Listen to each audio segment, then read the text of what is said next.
I like to play Doom probably more than most people. The trouble is, when I play late at night alone in my apartment, it gets kinda creepy. Soon there will be a game that will tackle the Doom style of gameplay in a more comedic manner. The Fortress of Dr. Radiaki will be released in September by Merit Software and promises to be more humorous than horrifying. Dr. Radiaki is being designed jointly by Gilbert Austin of Harvester and by the design team that developed Privateer for Origin. The game will feature standard trappings like light sourcing, animated wall textures, and labyrinthine levels. Unlike Doom, the game will feature about 30 levels and will include some stunning animated cutscenes.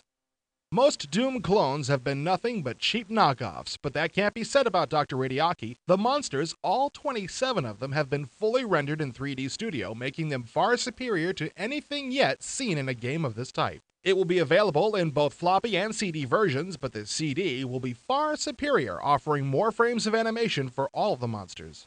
Dr. Radiaki is not a nice guy. He's trying to blackmail the United States and plans to release his horde of goofy but lethal creations upon an unready world. These mutated alligator men are just the tip of Radiaki's twisted iceberg. As with all the monsters, this alligator man hardly pixelizes at all, even when he's close enough to lick your pancreas. You'll never get to kill a samurai. They always seem to beat you to it. When you blast a samurai to the point where he's almost dead, he'll drop to his knees and impale himself on his own sword. Boy, some people take honor so seriously. Dr. Radiaki promises to have unhealthy amounts of sick humor, so those of us who find amusement in the violent deaths of others should have plenty to laugh about.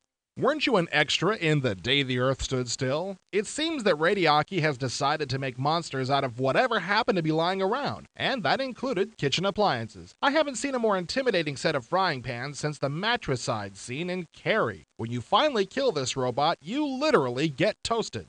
We'll be right back after these messages. Legends Superhero League of Hoboken is sure to be a high-flying hit.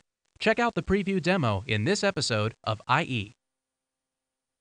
With stunning rendered graphics and sound, including an original soundtrack by the Fat Man, CD-ROM gamers were given a glimpse of things to come with The Seventh Guest. Now, Trilobite and Virgin cross yet another threshold of suspense as they take you back to Stoff's mansion to confront his evil legacy in the 11th hour. Check out the preview of this month's cover feature of IE.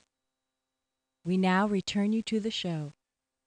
Although it's still far from a finished product, the Fortress of Dr. Radiaki looks to be a lighthearted but mightily impressive action game. With amazing 3D studio creatures, lots of animation, 30 levels of high-caliber fun, and 3-dimensional Q-Sound stereo effects, we're probably looking at the first good Doom-style game this year. Arriving in September, this is one doctor you'll want to visit.